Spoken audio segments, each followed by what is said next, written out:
बिस्मिल्लाहिर्रहमानिर्रहीम। अज़ीज़ तलबा तालिबात, अस्सलामु अलैकुम।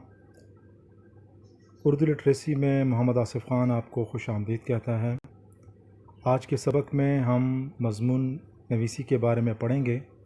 मज़मून कैसे लिखते हैं और मज़मून लिखने के क्या असूल हैं, आज के सबक में इस पर बातचीत होगी। तो सबक का बाकायदा आगाज़ करते हैं। सबसे पहले मज़मून नवीसी मज़मून लिखने के असूल के ऊपर बात करते हैं। मज़मून लिखने के अपने असूल होते हैं और उन असूलों को मद्देनज़र रखते हुए मज़मून लिखा जाता है, और अगर इन असूलों के मद्देनज़र रखते हुए मज़मून लिखा जाए तो उसको ज़्यादा पज़ीराई मिलती है और तलबा ज़्यादा से ज़्यादा नंबर हासिल कर सकते हैं। मज़मून नवीसी के असूल में सबसे पहला असूल जो है वो है तमहीद का। तमहीद का मतलब तारुफ़ है, आगाज़ है।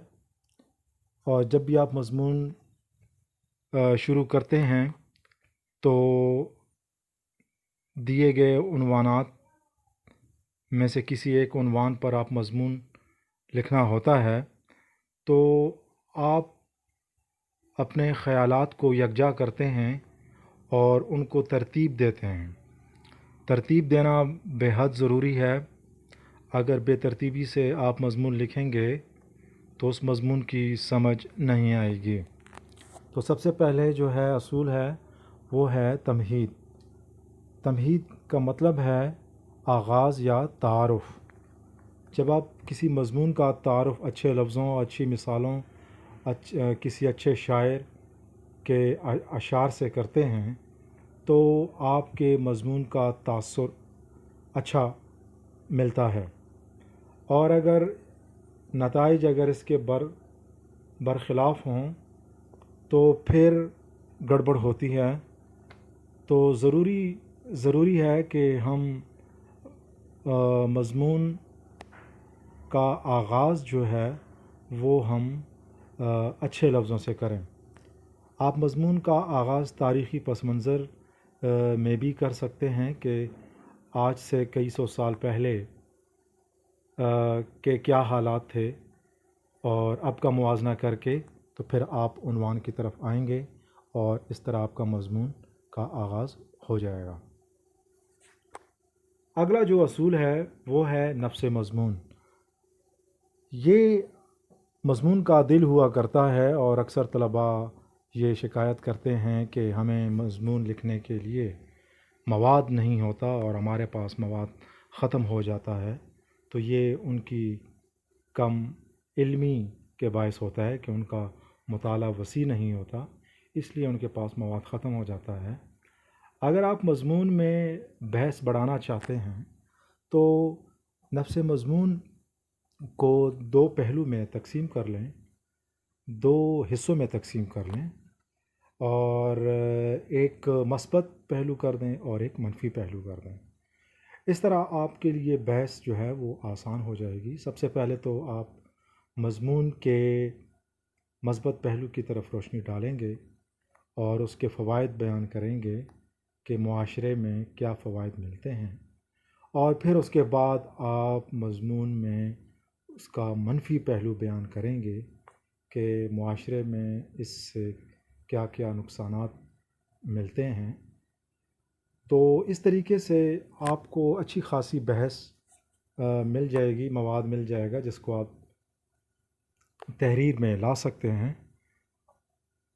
और इसमें तलबा जो है वो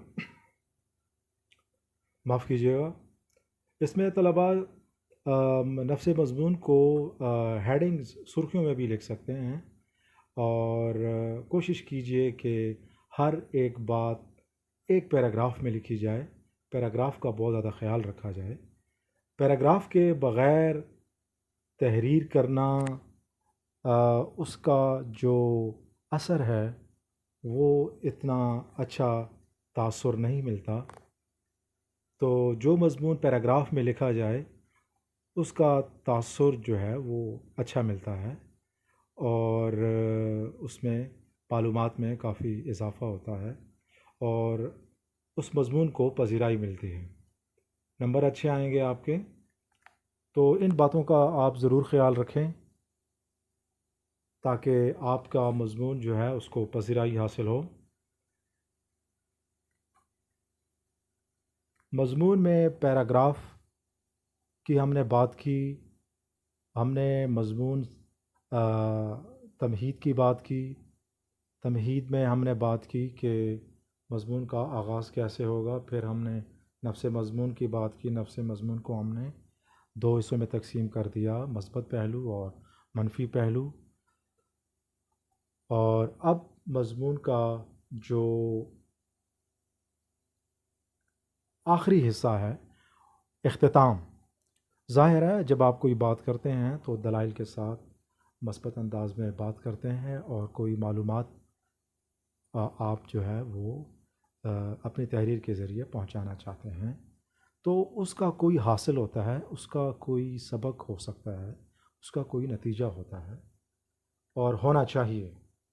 جب بھی آپ کوئی بات کرتے ہیں اس کا کوئی نہ کوئی مطلب ضرور ہونا چاہیے، بے مقصد بات کو پسند نہیں کیا جاتا۔ اسی طرح مضمون میں جب آپ یہ سارا کچھ لکھیں گے اور آخر میں جو پیراگراف، جس کو ہم اختتامیہ پیراگراف کہتے ہیں، وہ پیراگراف آپ کا نتیجہ خیز ہونا چاہیے، اس میں سبق ہونا چاہیے، تاکہ پڑھنے والا اس کو آسانی کے ساتھ یہ نتیجہ اخذ کر سکے کہ اس مضمون کو پڑھنے کے بعد لکھنے والے نے کیا ثابت کرنے کی کوشش کی ہے، تو پڑھنے والے کے لیے بہت آسان ہو جائے گا۔ تو اس طرح آپ کے مضمون میں جو نمبر ہیں وہ اچھے آئیں گے اور آپ کے مضمون کو پذیرائی ملے گی۔ اور مضمون میں ایک اور کوشش کریں کہ خوش خط لکھیں۔ آپ خوش خط جو ہے وہ آپ کے ہاتھ میں ہے، آپ جتنی مشق کریں گے، لکھنے کی جتنی بھی مشق کریں گے، آپ کی خوش خطی میں بہتری آتی جائے گی۔ تو میرا یہی مشورہ ہے کہ آپ روزانہ ایک صفحہ لکھا کریں، خوش خطی کا لکھا کریں، تاکہ آپ کی جو تحریر ہے وہ خوبصورت بن سکے۔ تو میں امید کرتا ہوں کہ آج کے ویڈیو سے آپ کو مضمون لکھنا اور مضمون کے بارے میں جتنے سوالات ان کے جوابات مل چکے ہوں گے۔ اگر پھر بھی آپ کو کوئی بات سمجھ میں نہیں آئی تو آپ کمنٹس کر سکتے ہیں۔ اب میں آپ سے اجازت چاہتا ہوں۔ اللہ حافظ۔